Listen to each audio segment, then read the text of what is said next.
నమస్తే అమ్మా. నమస్తే అమ్మా. అమ్మా, ఈ రోజు మనం చేసే పని రేపటికి ఉపయోగపడుతుంది. ఈ రోజు చేసే పని వలన ఒక ఉపయోగం ఉండాలి, ఉండేలాగా మనం అలాంటి పనులు చేయాలనుకుంటూ ఉంటాం. అవును కదా, ఎలాంటివి చేస్తే రేపటికి ఉపయోగపడతాయి? కార్యకారణ సంబంధం అని ఒకటి ఉంది. మనం చేసేటటువంటి పని కార్యం, ఈ కార్యం ఏమవుతుందంటే రేపటికి ఇది కారణం అవుతుంది. ఈ కార్యం రేపటికి కారణం అవుతుంది. కారణమయ్యి దానివల్ల మనం ఇంకో కార్యం చేస్తాం. ఆ కార్యం మళ్ళీ తర్వాత కారణం అవుతుంది. ఉదాహరణకి మనం ఇవాళ భోజనం చేసాం, మంచి రుచికరమైన ఆరోగ్యకరమైన బలవర్ధకమైన ఆహారం తిన్నాం, రేపటికి బాగానే ఉంటాం. అప్పుడు ఏమైంది, బాగా ఉండడం వల్ల ఎన్నో పనులు చేసుకుంటాం, మళ్ళీ మంచి ఆహారం తింటాం. అట్లా కాకుండా బయటికి వెళ్ళి ఇప్పుడు మనకు చెప్తున్నారు కదా, ఇవి తినద్దు అని చెప్తున్నారు, చాలా భయంకరంగా ఉంటున్నాయి. అటువంటి ఆహారం పొరపాటున తిన్నామనుకోండి, తింటే ఏమవుతోంది, రేపు లేవలేకపోతున్నాం. అంటే ఇవాళ చేసినటువంటి పని రేపటికి కారణమైంది. ఇవాల్టి కార్యం రేపటికి కారణమైంది. కరెక్ట్.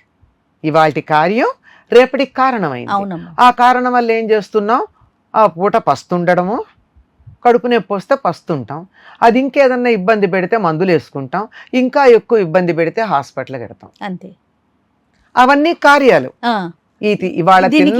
ఇవాళ తినడం అనే పని కార్యం రేపు చేసేటటువంటి ఆ కార్యాలకి కారణమైంది. అంటే మంచి అయినా చెడైనా మనం వాళ్ళు ఒకటి చేస్తే దాని ఫలితం తర్వాత అనుభవిస్తాం. కనుక ఎప్పుడూ సుఖంగా ఉండాలంటే ఏం చెయ్యాలి, మంచి పనులు చేయాలి. ఇందాక మీరు చెప్పిన ఉదాహరణ ఉంది, ఒక విత్తనం నాటితే చెట్టు అయ్యింది, ఎంతో మందికి ఉపయోగపడుతుంది. కానీ ఇది మనకి ఎంత జరిగిందండి, మన పూర్వులు మామిడి చెట్టు వేస్తే కదా మనం ఈనాడు మామిడి పళ్ళు తింటున్నాం. 4 ఏళ్ళు 5 ఏళ్ల పిల్లవాడు మామిడి పండు తింటున్నాడంటే వాడు చెట్టు నాటి కాదు కదా, దాని చెట్టుని పెంచి ఆ పండు తింటలేదు కదా. అతను ఎవరో చెట్టు నాటితే ఆ చెట్టుని ఇంకెవరో పోషిస్తే, వాళ్ళు ఎవరో పోషిస్తే దాని ఫలితాన్ని వాళ్ళ పిల్లవాడు పండు తినడం అయింది. నేను అలా తిన్నాను గనక నే నాటిన చెట్టు పండునే తింటలేదు. అవును. అందువల్ల ఏం చెయ్యాలి, దీనికి కృతజ్ఞతగా మనం ఆ చెట్టు ఎవరు నాటారో మనకి తెలియదు. కరెక్ట్ అమ్మా. కానీ మనం వాళ్ళకి ధన్యవాదాలు చెప్పుకోవాలి కదా. ఎలా చెప్పుకుంటాం, మనం ఇంకో చెట్టు నాటి వాళ్ళకి ధన్యవాదాలు చెప్తాం. అబ్బా, అద్భుతం. మనం ఇంకో చెట్టు నాటితే ఆ నాటిన చెట్టు యొక్క ఫలం మనం తింటే తినొచ్చు, 10 కాలాలు మనం చల్లగా ఉంటే. లేదు 70 ఏళ్లకో 80 ఏళ్లకో నాటాం, తినలేకపోవచ్చు ఆ చెట్టు పండు, కానీ ఇంకెవరన్నా తింటారు కదా. ఖచ్చితంగా. మనం ఏ రకంగా అయితే ఇతరులు నాటిన చెట్టు యొక్క పండుని తిని ఆనందించామో దానికి కృతజ్ఞతగా మనం చెట్టు నాటితే తర్వాత వాళ్ళు పళ్ళు తింటారు. ఇది భౌతికంగా మీరు చెప్పిన విత్తనం ఉదాహరణకి నేను చెప్తున్నాను. అదే పనులన్నిటికీ అలాగే ఉంది. ఇతరులకి సహాయం చేశాం, దాని ఫలితం నేనైనా అనుభవిస్తాను, నా పిల్లలైనా అనుభవిస్తారు, కాకపోతే నా సమాజమైనా అనుభవిస్తుంది, దేశమైనా అనుభవిస్తుంది. ఆ భావన ఉండాలి కదా. ఆ భావన ఉండాలి. కానీ మనం చేసేటటువంటి మంచి పనుల యొక్క ఫలితం ఎవరైనా అనుభవించవచ్చు, అందరిలో మనం కూడా ఉంటాం. ఆ సమాజంలో మనం ఉన్నాం కదా. నేను లేకపోవచ్చు, నేను లేకపోయినా నా పిల్లలు ఉంటారు, నా మనవాళ్ళు ఉంటారు, నా తర్వాత తరం ఉంటారు, నా వాళ్ళు ఉంటారు, నా బంధువులు ఉంటారు, నా మిత్రులు ఉంటారు, నా దేశవాసులు ఉంటారు, వీళ్ళందరికీ ఉపయోగపడుతుంది కదా. కనుక మంచి ఫలితాలు ఇచ్చేటటువంటి పనులను చెయ్యాలి అనే సంగతి ఈ ఒక్క సిద్ధాంతం, చిన్న విషయం మనం అర్థం చేసుకుంటే తెలుస్తుంది. ఆవేశంతో కోపంతో చెట్టు కొమ్మలు నరికేస్తే ఏం జరుగుతుంది, నీకు నేనుండదు, ఇతరులతో పాటు కుదేలైపోతాం. అంతే కదా, నీకు కూడా ఉండదు, అందరితో పాటు అయిపోతావు. కనుక ఎప్పుడూ కూడా వీలైనంత వరకు మంచి పనులు చేద్దాం. ఈ మంచి పనులు ఎందుకు చెయ్యాలి, ఏదీ చేయకుండా ఉండలేం కదా. కాబట్టి చేసేదేదో మంచిదే చేద్దాం. ఖాళీగా కూర్చోగలమా, ఏమీ లేకపోతే ఏం చేస్తున్నావు అంటే చాలా మంది చెప్తారు ఏం చెయ్యట్లేదంటారు. ఏం చేయట్లేదా, చేయకుండా ఎట్లా ఉన్నా గాలి పీలుస్తున్నావు కదా, నువ్వు తిన్నటువంటి ఆహారాన్ని అరిగించుకుంటున్నావు కదా, నీ బుర్రలో ఆలోచన ఉంది కదా, అక్కడ కూర్చుని ఎవరు పెడుతున్నారో వీధిలో శబ్దం ఏమిటో ఆలోచన చేస్తూనే ఉన్నావు కదా, ఆలోచన అన్న పనన్నా చేస్తున్నావుగా, ఏం చేయకుండా ఎక్కడున్నావు. కనుక ఆ చేసేది ఏదో మంచి చేయొచ్చుగా. వీధిలో పోయే శబ్దాల గురించి ఆలోచించే బదులు 10 మందికి మంచి జరగాలి, దేశం బాగుపడాలి, యుద్ధం ఆగాలి, ఇలాంటి ఆలోచనలు చేయొచ్చు. అంటే ఈ రోజు అనేది రేపటికి ఉపయోగకరంగా ఉండేలాగా మర్చుకోవాలి కదా. అంతే. ఇంకో సంగతి ఏమిటంటే ఈ రోజు రేపటికి ఉపయోగపడేటట్టు ఉండేట్టుగా మనం చేసినప్పుడు ఇవాళ కూడా ఆనందంగా ఉంటాం. ఖచ్చితంగాను. అది మర్చిపోతున్నారు. అవునమ్మా. రేపటి గురించి చేసేది రేపేదో ఆస్తి సంపాదిస్తాను, మరోటి ఆలోచించి వాళ్ళ మీద పగట్లా తీర్చుకోవాలి, వీళ్ళని ఎట్లా అణగదొక్కాలి, ఈ దేశాన్ని ఏం చెయ్యాలి, ఆ వాళ్ళ ఖాందానే లేకుండా చెయ్యాలి, ఇలాంటి ఆలోచనలు చేస్తే ఆ మొహంలో తేడా కనపడుతుందా లేదా? అలాంటి ఆలోచన చేసిన వాళ్ళకి లేదు. అందరూ బాగుండాలి. ఎవరిలో ఎక్కడ ఏ దురాలోచన కలిగినా ఆ ఆలోచన పోతే బాగుండు. 10 మంది మేలు గురించి అందరూ ప్రయత్నం చేస్తే బాగుండు. నా వల్ల నాకు ఏదైనా చేతైతే చేస్తా, లేవలేను, వీధిలోకి వెళ్ళలేను, యుద్ధం చేయలేను, 10 మందిని కూడగట్టుకోలేను, కానీ నేనేం చేయగలను? వాళ్ళ మనస్సులు బాగుండాలని ప్రార్థన కోరుకోగలను. ఈ పని తపస్సు అంటే అంతే కదా. అవునమ్మా. 10 మంది మేలు కోసం చేసినటువంటి అరణ్యాల్లో కూర్చొని చేసిన వాళ్ళు చేసిన తపస్సు వల్ల కళ్యాణం కోసమే, లోక కళ్యాణం కోసం చేసేదే కదా.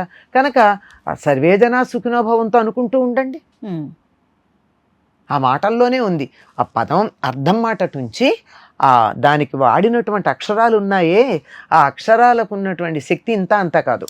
ఇది సర్వే జనా సుఖినోభవంతో అన్న దాంట్లో అది ఉచ్చరిస్తూ ఉన్నప్పుడు వచ్చే సౌండ్ వైబ్రేషన్స్ ఉన్నాయే, వాటికి వాతావరణాన్ని పాజిటివ్ గా మార్చే శక్తి ఉంది. అందుకని ఆ మాట అనాలి.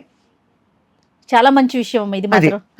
మనం కావాలంటే సర్వేజన సుఖినోభవంతో అనుకుంటూ ఉందాం, అందరూ బాగుండాలి అనుకుందాం. పోనీ తెలుగులో చెప్పుకోవాలంటే అందరిలో నేను కూడా ఉంటాను కదా, నా వాళ్ళందరూ ఉంటారు కదా. అంచేత ఏదో ఒకటి బాగుండాలని ఆలోచిద్దాం. ఇవాళ చేసే పని రేపటికి ఎట్లా ఉపయోగపడుతుందని ఆలోచిస్తాం. ఇంకా చాలా ప్రాక్టికల్గా చెప్పాలంటే మన వాళ్ళు పూర్వకాలం ఏం చేసేవారమ్మా, బావి దగ్గర నీళ్లు ఉండేవి, బావులు ఉండేవి, బావి దగ్గర పనులు చేసుకునేవారు. ఆ పనులు చేసుకుంటే నీళ్ళన్నీ వెళ్ళి అవతల కాలవ గట్టి అవతలకి వెళ్ళేవి. వెళ్ళి అక్కడ ఏ అరటి మొక్కో పెట్టుకునేవారు, వాటిలో ఉండేవి. తర్వాత ఏం జరిగేది, కొంచెం దూరంగా వెళ్ళిన తర్వాత ఆ నేలలో ఫిల్టర్ అయ్యి బావి నిండా నీళ్ళు వచ్చేవి. ఇప్పుడు అట్లా కాకుండా అక్కడ నీళ్ల వాడకం లేకుండా బావుల్లో నీళ్ళన్నీ తోడేస్తే ఏమవుతోంది, ఎండిపోతుంది కదా, బావులు ఎండిపోతున్నాయి. అక్కడ నీళ్లు పక్కన నీళ్లు వాడి అది నేలలోకి ఇంకితే ఇవాళ మనం వాడిన నీళ్లు నేలలోకి ఇంకేట్టుగా చేస్తే రేపు మనకి నీళ్లు ఉంటున్నాయి. తేమ కనిపించట్లేదు కదా, కనిపించట్లేదు కదా, అంతా కాంక్రీట్ జంగిలైంది కదా. ఎక్కడ నీళ్లు పారబోసేటప్పుడు నేల ఉంటే నేల ఉన్న చోట వెతుకుని పోయండి, లేదా 4 కుండీలు పెట్టుకుని కుండీల్లో మట్టిలో నీళ్లు పోయండి. అవి ఆక్సిజన్ వస్తుంది మొక్కలకి. ఆ తర్వాత నేలల్లో మీరు కుండీలో నీళ్లు పోసినప్పుడు అవి అయ్యి వాతావరణంలో కొద్దిగా తేమ వస్తుంది. ఇలాంటివి చేయమని చెబుతున్నా. అలా ప్రతి చిన్నది కూడా ఉదాహరణకి చెప్పాను. ఇలా ఇవాళ వాడిన నీళ్లు నేలలో ఇంకేటు చేస్తే రేపు పొద్దున మనకి నీళ్లు ఉంటున్నాయి. ఇలా ప్రతి చిన్న విషయంలోనూ మనం గమనించుకున్నట్టయితే, ఈ ఒక్క సంగతి గుర్తు పెట్టుకుని గమనించుకున్నట్టయితే హయ్యెస్ట్ ఫిలాసఫీ దగ్గర నుంచి నిత్యకృత్యంలో మనం వాడుకునే మంచినీళ్ళ దాకా అన్నిటికీ ఉపయోగపడతాయి. ఖచ్చితంగా. రేపటి మీద మీరు అన్నట్లుగా ఒక అవగాహన ఉందంటే ఈ రోజు చాలా చక్కగా వ్యవహరిస్తాం, జాగ్రత్తగా ఉంటాం. సంతోషం అమ్మా, నమస్తే. And for more videos, please subscribe to iDream. Please subscribe to iDream. Please subscribe iDream. And please subscribe to iDream. For more videos, subscribe to iDream. please like, share and subscribe to the channel. Congratulations, iDream. Subscribe to iDream. Subscribe to iDream. So subscribe to iDream Media. iDream ki iDream team andarki huge congratulations. Please subscribe iDream Media. Please subscribe to iDream.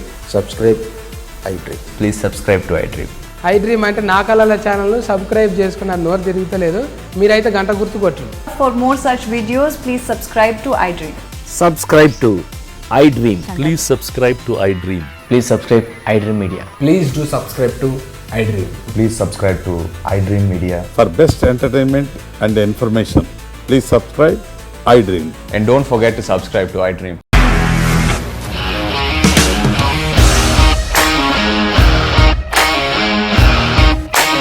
ఇండస్ట్రీలో commitment issues వస్తే నీకు కూడా వచ్చినట్టు morning తీసుకెళ్ళాలంటే కొద్ది పడేసాడు.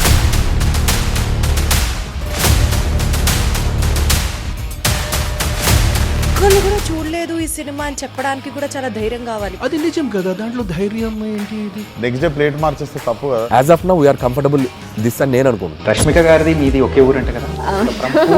నీకు కోపం వచ్చిందంటే బాగా తిట్టేత్తరా? తిట్టేద్దామండి. నిజంగా గేమ్ ని ఎలా చేంజ్ చేయగలిగారు? ఏపీఎస్ఎఫ్సి వాళ్ళకి 6 నెలల్లో నేను 6 లక్షలు కట్టా. బిజినెస్ చేయాలనుకుంటే it is as difficult as riding a tiger.